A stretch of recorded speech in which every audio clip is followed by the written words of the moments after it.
पे कहते हैं कि मेरे केवल पॉजिटिव ऑडियंस है, तो मैं आपको बता दूं सोशल मीडिया पे जो रहता है उसके 100% पॉजिटिव ऑडियंस नहीं होती है।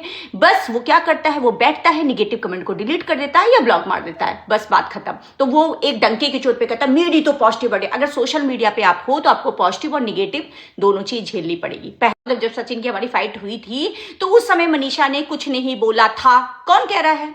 मेरी वीडियो आप ध्यान से देखिएगा, जिस लाइव में मैं भावुक होके रोना शुरू कर दी थी उसी लाइव में मेरे पास एक कॉल आती है, वो मनीषा की कॉल होती है। मैं इस बात को क्लियर नहीं की थी। जैसे मनीषा ने देखा कि मैं भावुक हो गई, तुरंत उसने कहा दीदी आप प्लीज परेशान मत होइए, जब वो मेरी नहीं सुन रहे हैं तो आपकी क्या सुनेंगे, अभी आप शांत बैठो, सब कुछ धीरे धीरे सही हो जाएगा।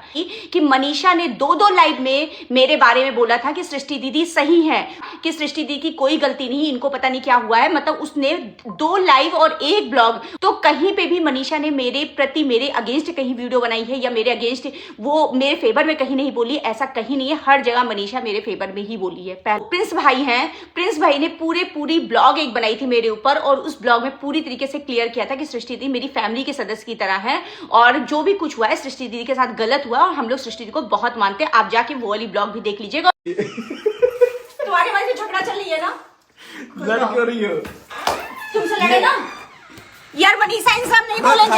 नहीं हम इस आदमी से नहीं, हमसे झगड़ा चल रही है मेरी। हमारी मनीषा दोस्त, हम मनीषा वाले हम मनीषा ये अपने आप को बचा रही है, सेफ साइड खेल रही है। नहीं हम कुछ सेफ साइड नहीं खेल रहे, हम इसे क्या है दे देंगे दो कह रहे हैं। हमने इनसे कहा कि हम तुमको मारेंगे तो कह रहे तुम हमको मारो। वही चश्मा है, ये चश्मा बहुत वायरल। ये है सचिन की मैरिज एनिवर्सरी का इनविटेशन कार्ड। देखो कौन कौन यूट्यूबर्स आते हैं उनकी पार्टी में। पार्टी तो खैर ग्रैंड लेवल की होगी और मज़ेदार बात ये है कि देखो सृष्टि आई, उससे भी जाकर इन्होंने भी अपना सॉर्ट आउट कर लिया है। जो भी इनके बीच में हुआ वो तो आप लोगों ने देख लिया। मनीषा भी काफ़ी खुश है। इधर वो गांव की शांति के यहाँ भी गए थे, आप लोगों ने देखा होगा। मनीषा ने काफ़ी जल्दी पैचअप कर लिया सचिन के साथ और अपनी लाइफ में काफ़ी आगे बढ़ गई, काफ़ी खुश हैं।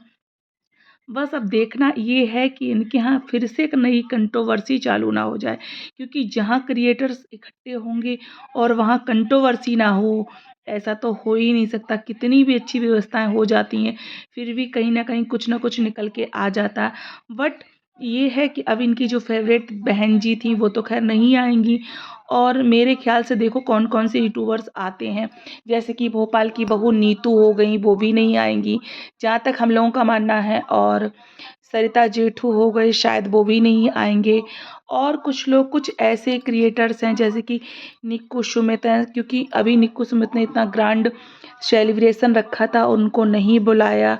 तो ऐसा लगता है इनके यहाँ वही आएंगे जो इनसे मिलते जुलते हैं, इनकी कैटेगरी के क्रिएटर्स हैं। और अंकुश सक्सेना वो भी नहीं आएंगे। इधर आकांक्षा से तो इनका इतना बड़ा वाला पंगा हो ही चुका है। अब जैसे बचे कौन, जैसे कि मिथुन हो गए और पूजा हो गई और निशा जो इनके रिलेटिव हैं, कोई सृष्टि आयुष तो जाएंगे ही जाएंगे। इधर किट्टू अमित जायसवाल की पूरी फैमिली वो भी आएगी। रुद्र पूजा, सॉरी हाँ नाम भूल गए थे, रुद्र पूजा और बम्पी वगैरह वगैरह, इस तरह की यूट्यूबर्स तो इनके यहाँ आने हैं। इनकी बहन हो गई, ये इनका पूरा परिवार खुद ही एक यूट्यूबर है। प्रिंस की फैमिली होगी, इनके मायके वाले होंगे मनीषा के, यही सब देखने को मिलेंगे। और देखो नया क्रिएटर कौन इनके साथ निकल के आता है, क्योंकि इस नेहा वाली कंट्रोवर्सी में इनकी काफ़ी लोगों से झगड़ा लड़ाइयाँ हुई हैं और जिनसे बहुत ज़्यादा हुई हैं वो तो शायद नहीं आएंगे। सृष्टि आयुष को भी इन्होंने कुछ ना कुछ बोला था तो इन्होंने खुद ही अपना सॉर्ट आउट कर लिया है, क्योंकि कुछ लोगों को गांव की शांति के लिए भी बहुत सारी बातें हुई थी, उनके यहाँ भी ये चले गए, इन्होंने सॉर्ट आउट कर लिया भैया जाके। अब देखने की बात ये है कि इनका जो ग्रैंड लेवल पर सेलिब्रेशन होने वाला है वो कैसे इनका निपटता है, उसमें कंट्रोवर्सी होती है या नहीं होती है। इधर सृष्टि आयुष ने और मनीषा ने मिलकर सचिन की धुनाई भी की थी मौज मस्ती में। अच्छा लगा, चलो ठीक है, बहन भाई के रिश्ते ऐसे होते हैं कि चलो बहन भाई से कुछ बोल दे, एक दूसरे के सॉर्ट आउट कर लिया, अच्छी बात है।